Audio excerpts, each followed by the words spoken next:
Nairobi, Kenya. He's an anchor and producer at entertainment channel NTV. Larry, good to see you, my friend. So, are people walking the streets of Nairobi shouting Wakanda forever? Tell us about the reaction there on the continent to this movie. There is excitement, Aisha, all over the continent, not just in Lagos. Here in Nairobi, I'm dressed like this because everybody's going to the movie super excited to see a superhero that looks like us in a positive role. Wakanda, this fictional African country, is in East Africa, so not too far from Kenya, where I am. And really, for a film industry, for Hollywood that has so many white saviors, it's beautiful to see finally an African superhero in this kind of role. The excitement all over the continent is unbelievable. Yeah, I can only imagine. You know, Africans versus African Americans relate to this film differently, given obviously our distinct relationships with, with the continent.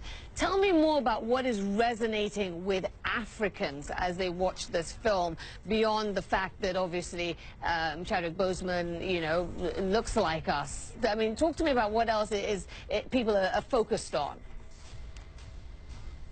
So, in my own sense, having watched the movie, Aisha, was that it was an African-American's approximation of African culture. So this movie celebrates blackness, but not Africanness. But that's okay, because Lupita Nyong'o is Kenyan, Danai Gurira is amazing Zimbabwean American, there's Daniel Kaluuya in there, and they all work so great together. I feel the accents are a bit forced. They try to do Xhosa accent from South Africa, some bit of it in Nigerian. But the representation of the costumes, for instance, the costumes are spectacular.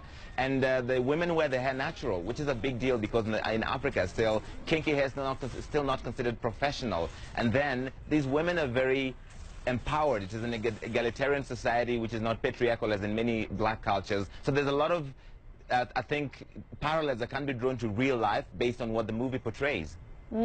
How do you think, Larry, this film will change the ongoing narrative about the continent here in the West? One of the things I loved about the film in Wakanda is that it was not colonized. It's free of European influence. There's British or German or Spanish or English, that was not there. But also it shows this very powerful, the richest country in the world that has excess of vibranium, this mineral that is also fictional, but also that Africans are capable of being their own and holding their own on the international stage, and that is a very big deal because the continent is often kind of caricatured and badly misunderstood because people just don't make enough efforts to, dig deep, and this movie starts to shine a spotlight on all of those different aspects that perhaps are not seen on the global stage. Yeah, I mean, the very fact that people still think that Africa is a country. I mean, let's start there. It's not. Exactly. Don't know how many times I'm going to have to say that in my lifetime, but I'm ready to keep saying it. Listen, I mean, the fact of the matter is, the other point in all of this is for African Americans, the point, as I sit here in America, is I hear a lot of African Americans, really talking about, feeling a newborn sense of pride in the continent. That for them, this is like the first time that they're seeing the continent in such a beautiful, empowered, resplendent way. Do we think, and this is more kind of, I guess, an intellectual question, but do we think that this will in some way better the relationship between Africans and African Americans? I hope it does, because in my experience, there's a lot of animus between the two groups, black Americans and Africans. Even in the U.S., there's some distrust. They have derogatory names for each other. But this has given a new appreciation for the motherland, as they call Africa.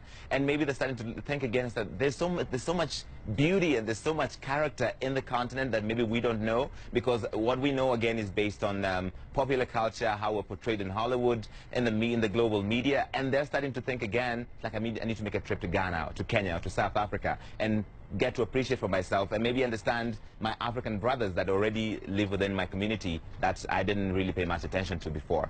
Yeah, I think that's a really, really good point.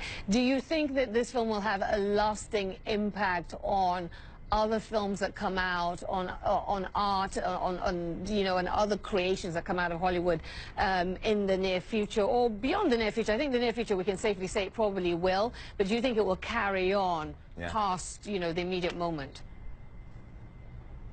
It has to carry on because it has shown that, one, there is certainly a global interest in stories like these on minorities or people of color with black leads. And Hollywood has to start doing more. Look at the success of Get Out, for instance, again, which had Daniel Kaluuya. These stories don't typically come from big movie studios like Marvel, like Disney, but when they do, like this one has shown, look at the 5th biggest opening of all time, I think more of these needs to happen, and I hope that Hollywood is paying attention and seeing that not just for black people, for African Americans, for Africans, but these are stories that are universal for every other, for basically the human condition, I think, beyond people for whom see themselves represented on screen. Aisha. I mean, I think it's fairly safe to assume you like the film, bearing the fact you're channeling Wakanda with your outfit. But just in case anyone's uncertain, did you like the film or did you love the film? I loved the film. I can't wait to go watch it again. I watched it about a week before it opened, and yes, everybody needs to go out and watch it. It's worth your time, absolutely. All right, Lavado, it's such a pleasure speaking to you. Thank you so much for the view of Black Panther from the continent. It is very much appreciated. Thank you. My pleasure. You can't stop.